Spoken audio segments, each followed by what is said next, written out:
तो refraction through a prism हमारा ये टॉपिक है, second last topic of ray optics. इसमें हम लोग देखते हैं क्या है। सबसे पहले प्रिज्म क्या है। प्रिज्म को मैं ऐसे डिफाइन करूंगा, a wedge shaped triangular block of glass, a wedge shaped triangular block of glass having three rectangular faces and two triangular faces is called as the prism। तो प्रिज्म जो है एक सिंपली वेज झोपड़ी जैसा रहता है ना शेप, ट्रायंगुलर शेप, उसको हम लोग कहते हैं veg shape of block of glass होता है। इसके दो ट्रायंगुलर फेस होते हैं, मतलब सामने से और पीछे से इसका देखेंगे दो ट्रायंगुलर फेस, ये एक सामने वाला एक पीछे वाला, और तीन रेक्टेंगुलर फेसेस। एक ये जैसा आप देख सकते हैं ये शेप वाला, ये वाला फेस एक रेक्टेंगुलर फेस है। इस साइड से इधर उधर के साइड में जो आएगा एक रेक्टेंगुलर फेस ये है, और एक नीचे के साइड में आने वाला रेक्टेंगुलर फेस ये है। और अभी देखो ये जो प्रिज्म का ये जो ऊपर का जो एंगल होता है, अपेक्स एंगल, इसे ए से रिप्रेजेंट करते हैं, इसे कहा जाता है refracting angle of the prism. इसे आप क्या कहते हैं? Refracting angle of the prism. और ये देखो यहाँ पे ये जो आपको किनारा नज़र आ रहा है ऊपर का एज, इसे क्या कहा जाता है? Refracting edge of the prism. इसे क्या कहा जाता है? Refracting edge of the prism.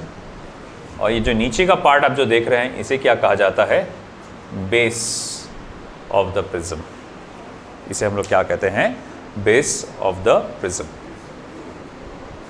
और हम जब आगे बढ़ेंगे तो उसमें सबसे पहला कॉन्सेप्ट हमको ये देखना है कि लाइट का रिफ्रैक्शन कैसे होता है एक प्रिज्म के ज़रिए। देखो सबसे पहले मैं एक अच्छा सा बड़ा प्रिज्म ड्रॉ कर लेता हूँ इसको समझने के लिए। और फिर इसके बाद मैंने कहा कि देखो ये आपका एक प्रिज्म है जिसका ये एक रिफ्रैक्टिंग एंगल है।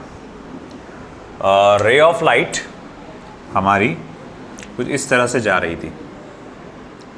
ओके, अगर ये प्रिज्म ना होता तो इसी रास्ते से वो सीधा आगे बढ़ गई होती।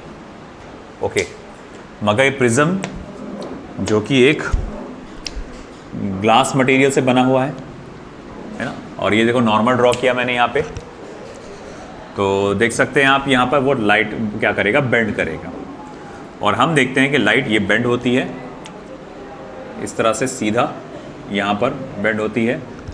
और जैसे ही आप देखते हैं कि फिर से एक और इंटरफेसिंग मीडियम आया, ओके, तो मैं देखूँगा फिर से यहाँ से ये नॉर्मल है, it will bend away from the normal. Light इस तरह से नॉर्मल से दूर होके जाएगी। अब अगर मैं यहाँ कहूँ ये पॉइंट का नाम क्या, पॉइंट को नाम दे दूँ कुछ ऐसे, जैसे पॉइंट P है, पॉइंट Q है, पॉइंट R है, पॉइंट S है ना। तो अब ऐसा है, मैं हेडिंग डाल दूँ पहले, तो मैं प्रिज्म फार्मूला के लिए तरफ जा रहा हूँ। प्रिज्म फार्मूला, तो जो PQ है वो आपकी इंसिडेंट रे है, QR है वो आपकी रिफ्रैक्टेड रे है, RS है ये क्या है? आपका इमर्जेंट रे है। ठीक है ना। अब देखो बेटा यहाँ पे I एंगल ऑफ इंसिडेंस, ये आपका एंगल ऑफ इमर्जेंस, ये है angle of refraction on the first surface, angle of refraction on the second surface. अगर लाइट वापस यहाँ से ऐसी आती है तो ये वाला क्या रहेगा? एंगल ऑफ रिफ्रैक्शन रहेगा ऑन द सेकेंड सरफेस। तो ये बातों को भी लिख डालो। I angle of incidence,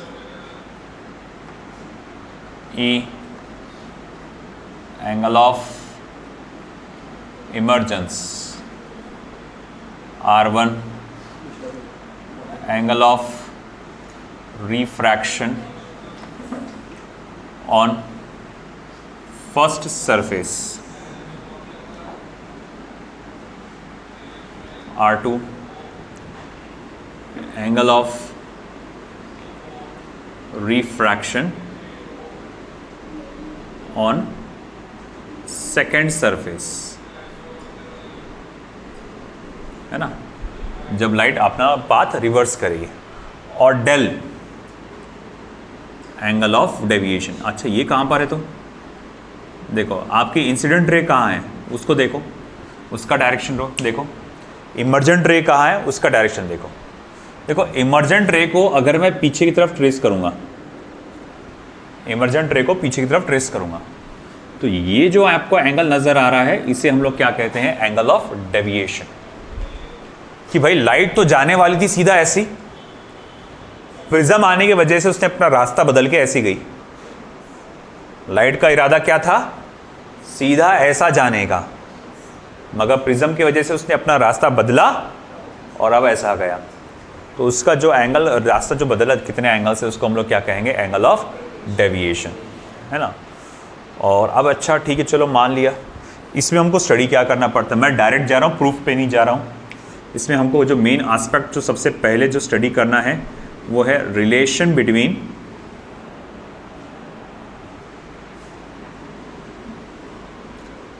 angle of incidence and angle of deviation.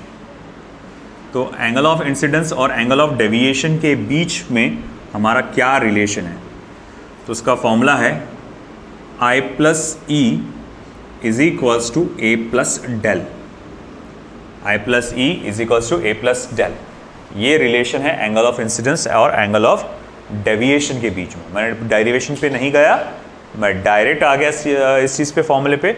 I plus E equals to A plus del. This is the relation between angle of incidence and angle of deviation. ठीक है, और अब फिर उसके बाद relation of refracting angle with angle of refraction, refracting angle with angle of refraction. ठीक है, अब देखो यहाँ जो आपको नज़र आ रहा है ये है रिफ्रैक्टिंग एंगल A, और ये है आपका एंगल ऑफ रिफ्रैक्शन R1 और R2, है ना। हम ऑब्जर्व करते हैं कि भैया ये जो आपका एंगल ऑफ रिफ्रैक्शन है ये हमेशा रिफ्रैक्टिंग एंगल है, it is always the sum of refracting angle. ये हमेशा R1 प्लस R2 के बराबर होता है। ओके, तो ये याद रखें कि angle of refracting angle it is always the sum of angle of refraction. अब ऐसा है कि हमें अगला जो कॉन्सेप्ट देखना है, the concept of angle of minimum deviation.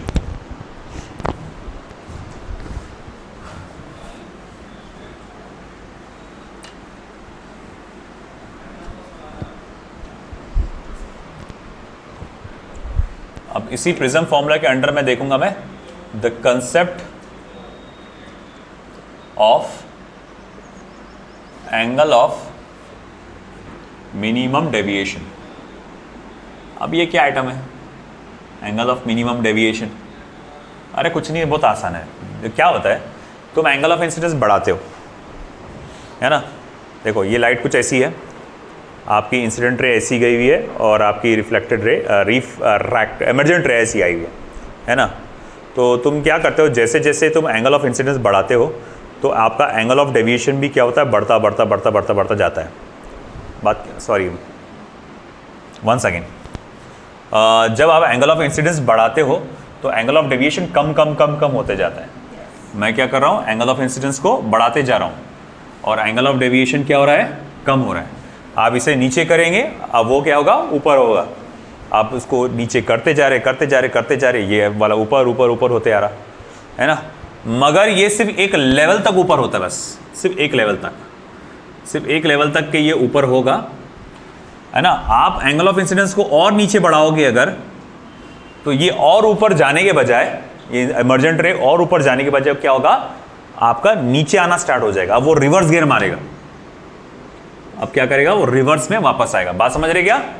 आपने क्या करे, एंगल ऑफ इंसिडेंस को बढ़ाते गए तो एंगल ऑफ डेविएशन ऊपर ऊपर ऊपर, जो इमर्जेंट रे ऊपर ऊपर जा रहा, तो ऊपर जाने की वजह से एंगल ऑफ डेविएशन कम होता चले जाएगा। अब और बढ़ाने वाले आप, मगर जब मैं उसको और बढ़ाने वाला होता तो ये और ऊपर जाने के बजाय क्या करता, वो रिटर्न आएगा, नीचे नीचे नीचे नीचे नीचे नीचे ऐसा आएगा रिटर्न। तो वो जो लास्ट स्टेज पे जो पहुंचा था ना, तब एंगल ऑफ डेविएशन अपनी मिनिमम वैल्यू पे था। तो उस पर्टिकुलर मिनिमम वैल्यू को आप क्या कहते हैं, एंगल ऑफ मिनिमम डेविएशन। ठीक है, तो मैं यहां लिखूंगा when angle of incidence BC is increased gradually, angle of deviation decreases. Angle of deviation decreases till it reaches a minimum value, till it reaches a minimum value beyond which if the angle of incidence is further increased, if the angle of incidence is further increased, the angle of deviation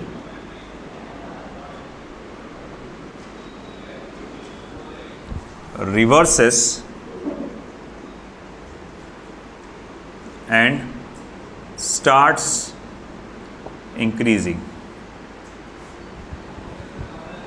That minimum value of angle of deviation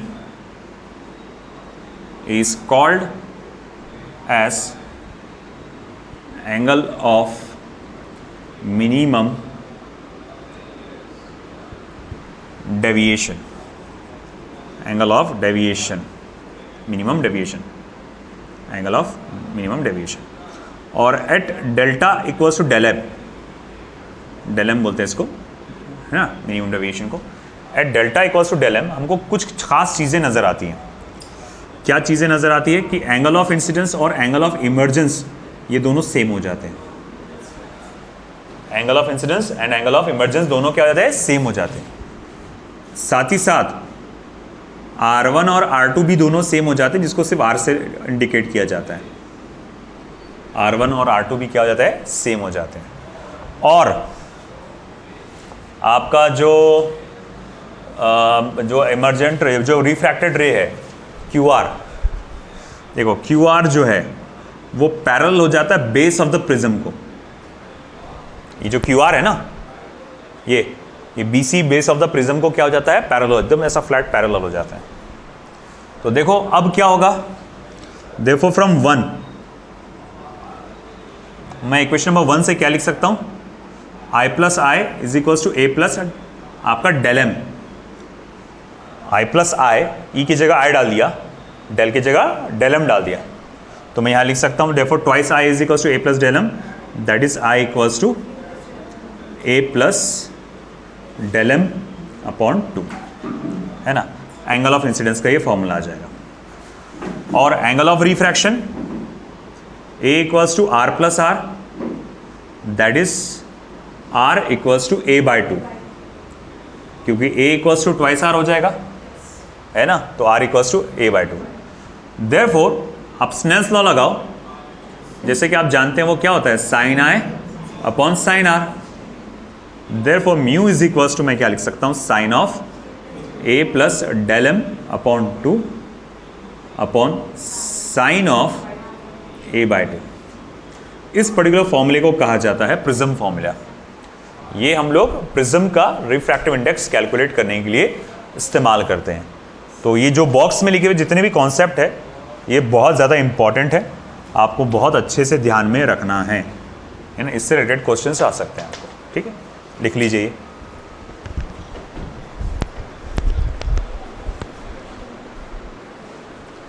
तो देखिए जैसे कि आपने अभी भी थोड़ी देर पहले देखा कि जैसे जैसे आप एंगल ऑफ इंसिडेंस बढ़ाते हैं एंगल ऑफ डेविएशन शुरू में कम होने लगता है और बाद में फिर वो बढ़ने लगता है।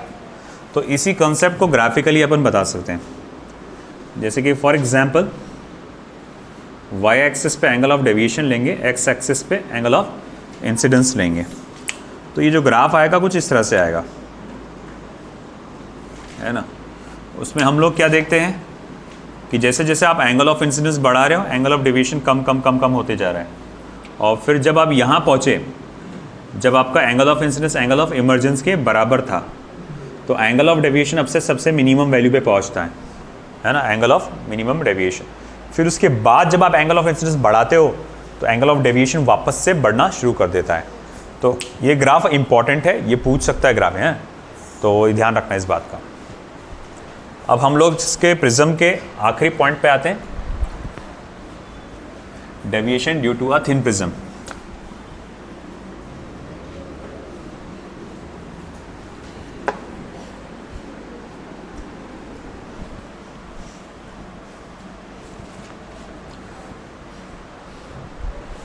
तो हमारा लास्ट पॉइंट इसमें प्रिज्म से related, deviation due to a thin prism, एक थिन प्रिज्म के कारण आने वाला डेविएशन। अब देखो बेटा यहाँ पर ऐसा है, थिन प्रिज्म किसे कहा जाता है, एक ऐसा प्रिज्म जिसका रिफ्रैक्टिंग एंगल बहुत ज़्यादा छोटा होता है ना। रिफ्रैक्टिंग एंगल जिसका बहुत ज़्यादा छोटा, उसे हम लोग कहते हैं आपका थिन प्रिज्म। अब रिफ्रैक्टिंग एंगल बहुत छोटा है तो यहाँ पर आपको फिर नोटिस में आता है कि आपका जो एंगल ऑफ इंसिडेंस है वो भी बहुत ज़्यादा छोटा होता है। तो मैं यहाँ लिख सकता हूँ कि I plus sine of I plus del M upon 2, इसको अप्रॉक्सीमेशन में आप सिर्फ I plus del M upon 2 करके लिख सकते हैं, I plus del M upon 2 लिख सकते हैं। और साइन ऑफ आर बाय 2, क्योंकि एंगल ऑफ इंसिडेंस बहुत छोटा है तो एंगल ऑफ रिफ्रैक्शन भी बहुत छोटा होगा, तो उसको सिर्फ आप आर बाय 2 करके लिख सकते हैं। तो ऐसा है कि जो स्नेल्स लॉ का जो फॉर्मूला आया था जिसमें sine of I plus del M upon 2 upon sine of R by 2 था, उसको सिर्फ मैं ऐसा लिख सकता हूँ, I plus del M divided by 2 A by 2, हाँ ए बाय 2। तो भाई ऐसा है कि 2 और 2 क्या हो जाएगा, कैंसिल, बचेगा क्या, सिर्फ I plus del M upon ए। ठीक है भाई। तो अब ऐसा है कि ए प्लस डेल एम है, वो क्या गलत कर रहा मैं यहाँ पे, ए प्लस डेल एम अपॉन 2। हाँ तो अब ऐसा है कि फिर उसको ए को उधर ट्रांसफ़र करो, mu into A is equals to A plus del M. तो डेल एम या डेल जिसको मैं कहूँगा, तो mu A minus A, therefore del is equals to A common निकाला गया, म्यू माइनस 1। ठीक है, तो ये है एंगल ऑफ डेविएशन। अब इसी कंसेप्ट से आगे जुड़ा हुआ है डिस्पर्शन ऑफ लाइट, जो तुम्हारे सिलेबस में नहीं रहा है ना। उसमें देखो काउची की इक्वेशन आई थी, उससे ये पता चलता था कि जिस कलर ऑफ लाइट का वेवलेंथ सबसे ज़्यादा होगा उसका रिफ्रैक्टिव इंडेक्स सबसे कम होगा। A plus B by lambda square plus C by lambda raise to power 4 करके एक इक्वेशन थी। तो बोले भाई ठीक है, तो जिसका रिफ्रैक्टिव इंडेक्स मतलब किसका सबसे कम है, सॉरी सबसे ज़्यादा किसका है रिफ्रैक्टिव इंडेक्स, वायलेट कलर का। तो जिसका रिफ्रैक्टिव इंडेक्स सबसे ज़्यादा उसका एंगल ऑफ डेविएशन सबसे ज़्यादा, नहीं ज़्यादा डायरेक्ट कनेक्शन है ना, डायरेक्ट रिलेशन है ना म्यू और डी का, है ना। फिर से जा रहे तुम, गड़बड़ कर रहे। देखो काउची का स्टेटमेंट क्या कहता था कि वेवलेंथ और रिफ्रैक्टिव इंडेक्स, क्या क्या बोला मैंने, वेवलेंथ और रिफ्रैक्टिव इंडेक्स इनवर्सली रिलेटेड है। रेड कलर का वेवलेंथ सबसे ज़्यादा है, रिफ्रैक्टिव इंडेक्स उसका सबसे कम है। वायलेट कलर का वेवलेंथ सबसे कम है, इसीलिए उसका रिफ्रैक्टिव इंडेक्स सबसे ज़्यादा है। अब वायलेट कलर का रिफ्रैक्टिव इंडेक्स सबसे ज़्यादा है तो उसका एंगल ऑफ डेविएशन भी कैसा होगा, सबसे ज़्यादा होगा। यानी जब वाइट कलर की लाइट एक प्रिज्म में से पास की जाएगी, है ना, तो वो वाइट कलर की लाइट असल में बनी है 7 कलर से। उसमें वायलेट भी है, इंडिगो भी है, ब्लू भी है, ग्रीन, येलो, ऑरेंज, रेड, सब के सब सातों के सातों कलर है। तो जब ये प्रिज्म से जाएंगे तो क्या होगा, है ना, इनका एंगल ऑफ डेविएशन अलग अलग आएगा, है ना। वायलेट कलर का एंगल ऑफ डेविएशन सबसे ज़्यादा और रेड कलर का एंगल ऑफ डेविएशन सबसे कम। दैट्स वाई हम देखते हैं एक विबग्योर, एक लेयर रेनबो जैसी बन जाती है आपके वहाँ पे, और रेनबो जो फॉर्मेशन होता है उसी वजह से होता है। वो हुआ करता था पहले एक ज़माने में, तुम्हारा फॉर्मेशन ऑफ रेनबो, ये सारी चीज़ें अब नहीं है तुम्हारे सिलेबस में, तो वो फॉर्मेशन ऑफ रेनबो भी उसी कारण से ही होता है, डिस्पर्शन ऑफ लाइट की वजह से। तो ये इसी फॉर्मूले के बेस पर वो समझ में आता था अपना, ठीक है। तो ये है angle of deviation due to a thin prism. कर लीजिए कॉपी।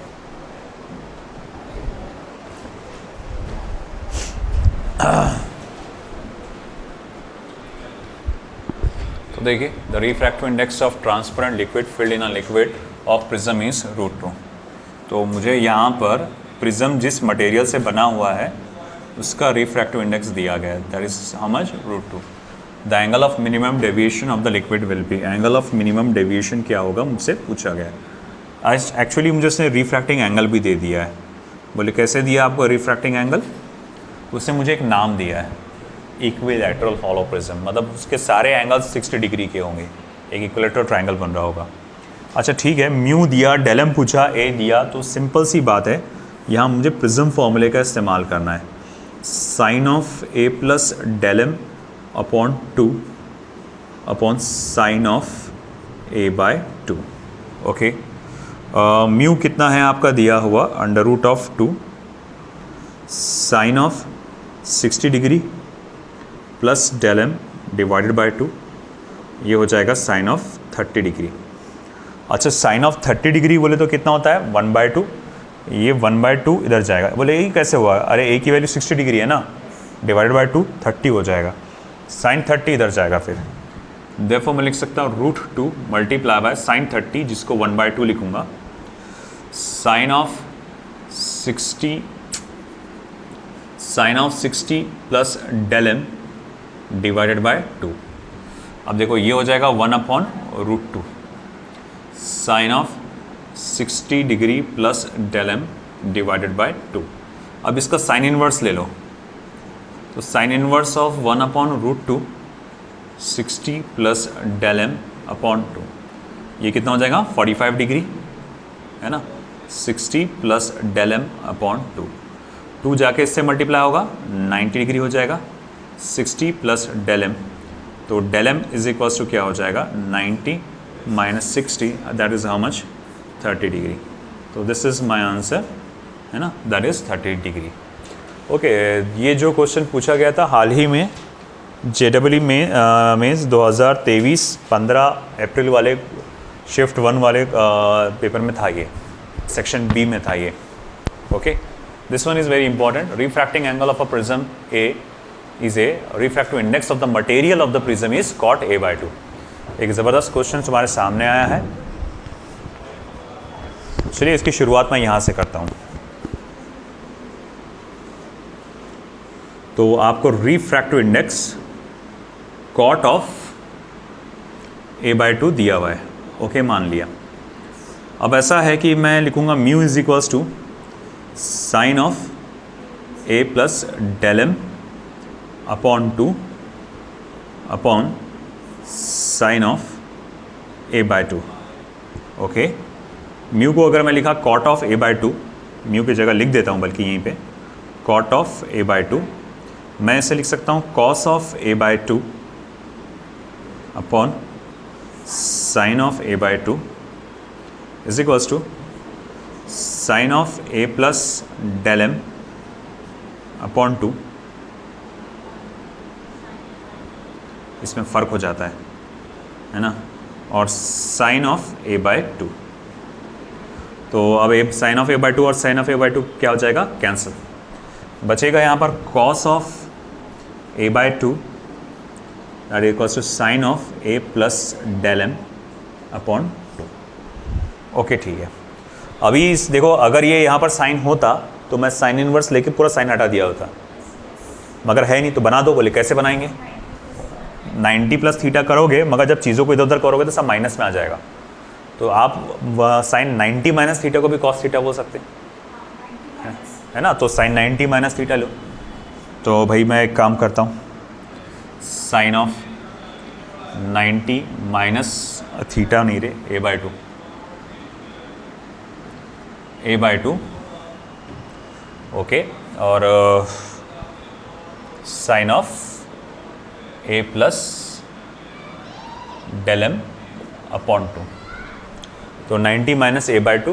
अब देखो अब साइन इनवर्स है, साइन फंक्शन दोनों जगह से कैंसिल कर सकते हैं आप साइन इनवर्स लेके। तो 90 minus a by two is equals to a plus del M upon two. 2 से पूरा मल्टीप्लाई कर दो तो 180 minus a is equals to a plus del M. इधर लेके आ जाओ इसको, तो 180 is equals to twice a plus del M. therefore del m is equals to 180 minus twice a। Third option आया समझ में? एक बहुत इंपॉर्टेंट क्वेश्चन है ये।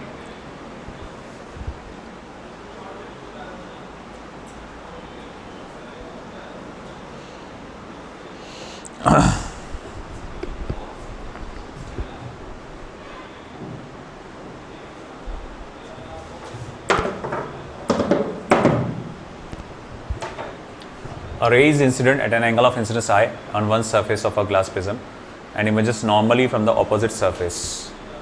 Okay, angle of deviation 0 होगा फिर तो। If the refractive index नहीं 0 नहीं होगा is mu, then the angle of incidence is nearly। मतलब ऐसा है, अगर मैं डायग्राम बनाऊं तो इस तरह से है, ये रे ऑफ लाइट ऐसी आई होगी और रिफ्रैक्शन के बाद ऐसा नॉर्मली बाहर निकलेगी, ये एंगल परपेंडिकुलर होगा। और ये जो है आपका एंगल ऑफ इंसिडेंस, ये एंगल ऑफ रिफ्रैक्शन, और ऑफ कोर्स ये जो है आपका refracting angle of the prism. देखो ये आपका 90 डिग्री का एंगल है। देखो ध्यान दो, बाद में लिखते बैठना आपने। ये 90 डिग्री का एंगल है, ये A है, तो ये वाला एंगल कितना हो जाएगा? 90 माइनस A। ये वाला एंगल कितना हो जाएगा? 90 माइनस A। ये नॉर्मल है तो, और ये 90 माइनस A है, तो ये कितना हो जाएगा फिर? A। तो एंगल ऑफ रिफ्रैक्शन किसके बराबर हो जाएगा? A के, एंगल ऑफ प्रिज्म के बराबर। ये होता ही है नॉर्मल इंसिडेंस में और रिफ्लेक्ट में, ये याद रखना, बल्कि ऐसे ही रहता है। तो अब इसने क्या बोला हुआ है? Angle of incidence is nearly equal to mu is equals to, जैसे हम लोग जानते हैं, sine I upon sine R. Mu है, आंसर आ रहा है क्या इसका? वही आंसर आ रहा। तो देखो साइन आई अपॉन, देखो कहीं ना कहीं इसमें लिखा हुआ थिन प्रिज्म है करके, ये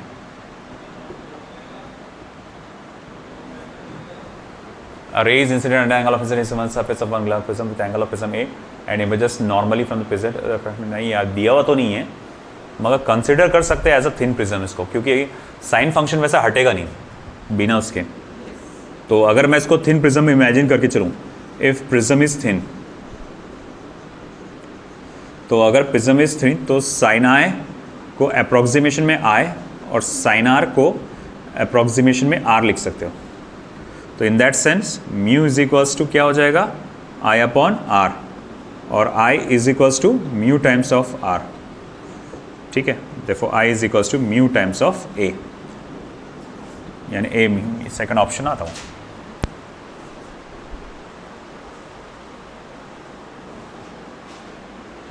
लिख लीजिए।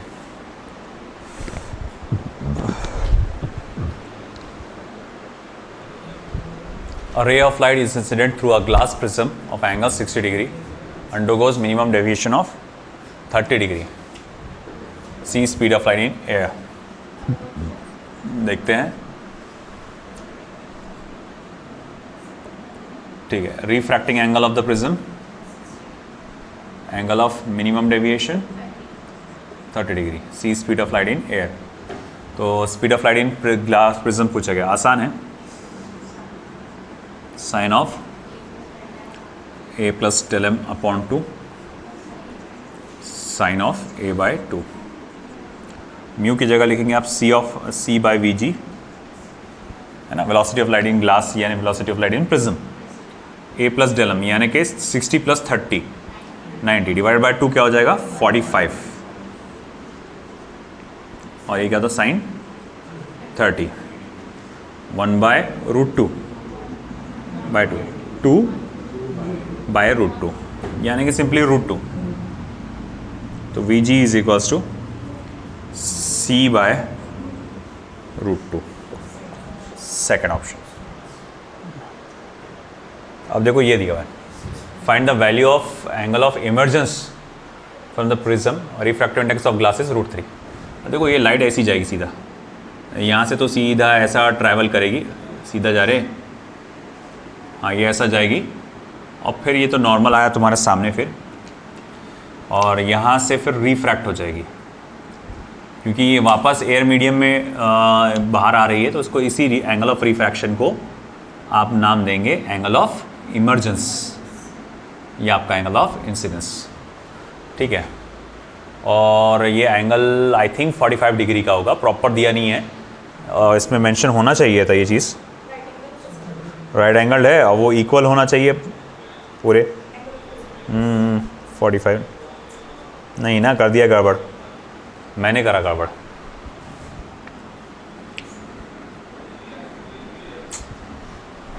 हाँ, तो अब ये 60 है, तो ये 90 और ये 30।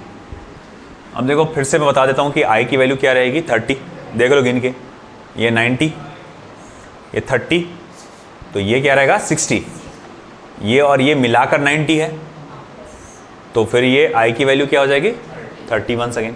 ये याद रखना कि ये ऐसे सिचुएशन में रिफ्रैक्टिंग एंगल के बराबर आता है। तो अब ऐसा है कि देखो हम जानते हैं म्यू इज इक्वल्स टू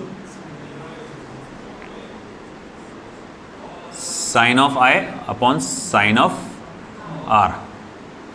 तो mu equals to sine of 30 degree sine of E. अच्छा ठीक है, म्यू कितना दिया हुआ है आपको √3, तो साइन ई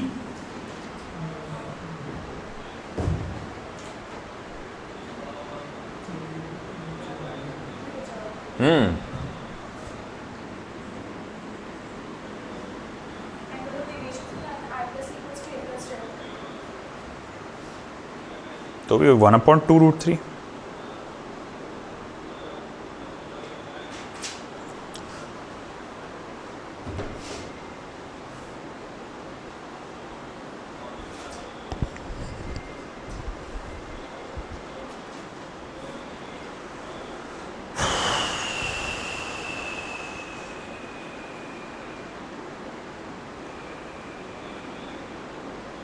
अपन गलत कर रहे हैं ना, बोलो क्या गलत कर रहे हैं, सोचो क्या गलती हुई अपनी। नहीं सोचो, अच्छा है ये, अच्छा हुआ कि ये गलती हुई, कि गलती से ये ऑप्शन होता तो मैं इसको टिक कर दिया होता। ये लाइट जा रही डेंसर से रेयरर मीडियम में, और जो रिफ्रैक्टिव इंडेक्स लेते हैं किसी मीडियम का, जैसे रिफ्रैक्टिव इंडेक्स ऑफ ग्लास बोल रहे हो आप, तो वो कब होता है जब लाइट कहाँ से कहाँ ट्रैवल करती है, रेयर से डेंसर मीडियम में। तो जब आप जा रहे हैं, देखो ये जो वैल्यू दी गई है वो रेयर से डेंसर मीडियम में जाने की दी गई है, मगर इन यहाँ पर आपका डेंसर टू रेयर जा रहा है, तो इन दिस सिचुएशन में को फिर क्या लिखना चाहिए, म्यू की वैल्यू 1/√3,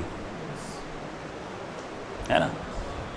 अब देखो फिर sine E is equals to √3 ऊपर 2 नीचे, अब आएगा E इज इक्वल्स टू फिर क्या आ जाएगा 60 डिग्री।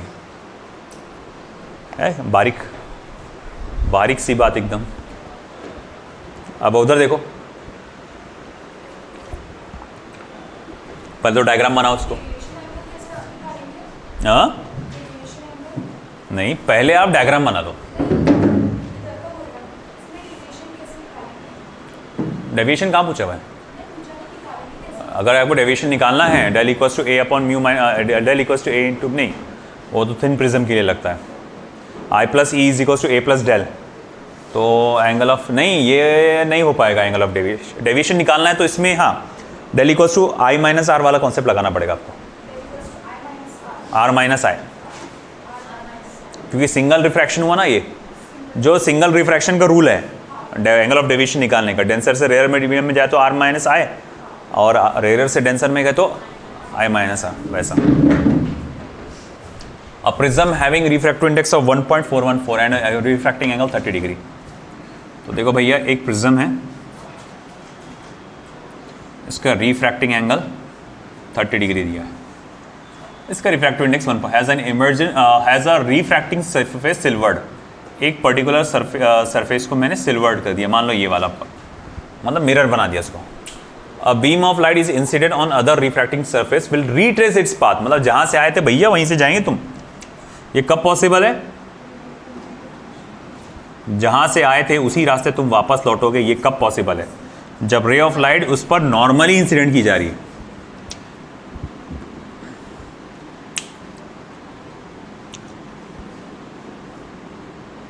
तो ये ऐसा जाके गई ऐसा, फिर टकरा के वापस भी यहीं से आएगी।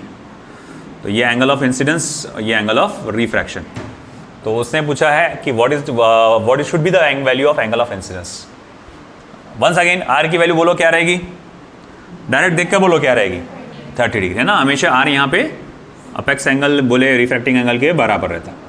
म्यू तुमको दिया हुआ है कितना, √2 है ना।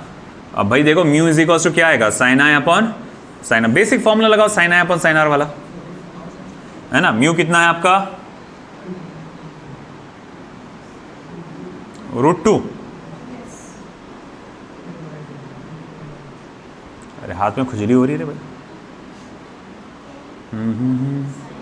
और sine I upon sine of 30 degree, ठीक है, जो कि कितना होता है 1/2। तो sine of I is equals to √2 multiply by 1/2, यानी कि 1/√2। तो आई इज इक्वल्स टू क्या होता है आपका 45 डिग्री।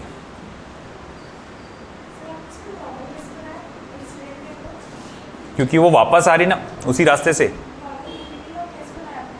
मैंने ड्रॉ कैसे किया, बस ऐसे ही खींच डाला लाइन। नहीं रे बाबा, ये क्या ले, उसमें कुछ नहीं बोला। उसने क्या बोला कि जिस रास्ते से जा रही थी वो उसी रास्ते से वो रिट्रेस करके आई वो। ये कब पॉसिबल है, मिरर में कब पॉसिबल है, नॉर्मली इंसिडेंट करते हैं आप, है ना। अगर थोड़ा सा भी एंगल ऑफ इंसिडेंस इधर उधर रहा तो वो उस पाथ को रिट्रेस नहीं करेगी ना। जैसा कि मान लो फॉर एग्जांपल मैंने कहा कि ठीक है भाई वो ऐसा ऐसा करके लाइट आई, ये ऐसी आई। अब देखो अगर मैंने बोला कि ले ऑफ लाइट ऐसी गई यूँ, नॉर्मल नहीं है, तो वो इधर चले जाएगी। अगर रे ऑफ लाइट ऐसी बेंड हुई, मान लो ऐसा आ रही थी टकराते वक्त ऐसी आई, तो वहाँ से वापस आएगी क्या, नहीं, वो तो ऐसी ही जाएगी। फिर सिर्फ ओनली वन केस भैया, जब वो आप नॉर्मली इस तरह से इंसिडेंट हो रही है रे ऑफ लाइट, हाँ मिरर पे नॉर्मल है। उसने ये जो उसके अंदर ये है ना रीट्रेस इट्स वो पाथ, ये की पॉइंट था उसका। जब ये बोला रीट्रेस इट्स पाथ, उसने क्या बोला, beam of light incident on other refracting surface, on other refracting surface will retrace its path, है ना। बोला ना आपने सिल्वर कर दिया, यानी मिरर बना दिया उसको। और जब वो रीट्रेस कर रहा उसी पाथ को, ये तभी पॉसिबल है जब वो नॉर्मली इंसिडेंट हो जाएगा। हम बोल रहे कि मैंने लाइन खींचा, बना लिया ठीक है, खत्म यहाँ पे प्रिज्म।